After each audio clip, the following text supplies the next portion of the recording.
ইরানের ওপর হামলা করার পর সবাই চুপ করে থাকলেও বরাবরের মতো পাশে এসে দাঁড়িয়েছেন উত্তর কোরিয়ার প্রেসিডেন্ট কিম জং উন।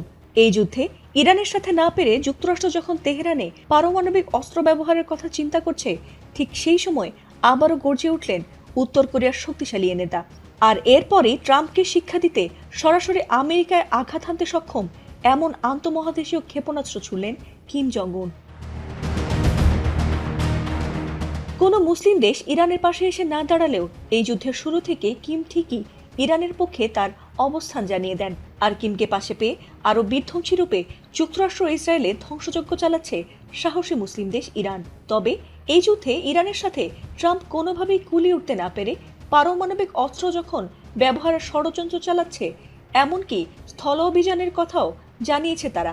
আর ঠিক সেই কারণেই বন্ধুদেশ ইরানকে রক্ষায় আবারও নতুন করে গর্জে উঠেছেন কিম জং উন।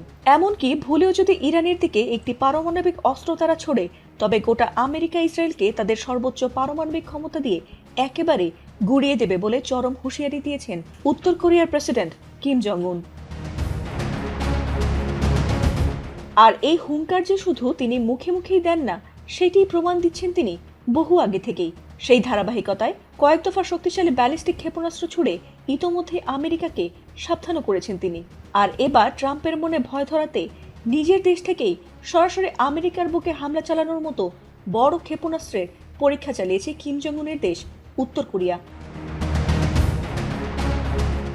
এ নিয়ে দেশটির রাষ্ট্রীয় সংবাদ মাধ্যম KCNA জানিয়েছে, নতুন ও উন্নত প্রযুক্তির একটি রকেট ইঞ্জিনের সফল গ্রাউন্ড টেস্ট সম্পন্ন করেছে উত্তর কোরিয়া।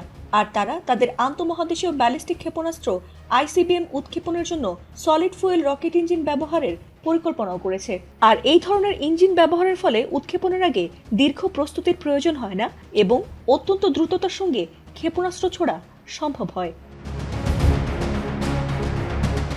এছাড়া এই গ্রাউন্ড জেট টেস্টে আধুনিক কম্পোজিট কার্বন ফাইবার উপাদান ব্যবহার করা হয়েছে। আর এই ইঞ্জিনটির সর্বোচ্চ থ্রাস্ট বা উৎক্ষেপণ শক্তি নির্ধারণ করা হয়েছে 2500 কিলোটন। গ্রাউন্ড টেস্টের মাধ্যমে মূলত রকেটের ইঞ্জিন ও জ্বালানি স্থির অবস্থায় রেখে সেটির কার্যক্ষমতা যাচাই করা হয়। তবে এই পরীক্ষাটি ঠিক কবে এবং কোথায় চালানো হয়েছে সে সম্পর্কে সুনির্দিষ্ট কোনো তথ্য প্রকাশ করেনি পিয়ংইয়ং। ফাতিমা সুলতানা, ATN বাংলা।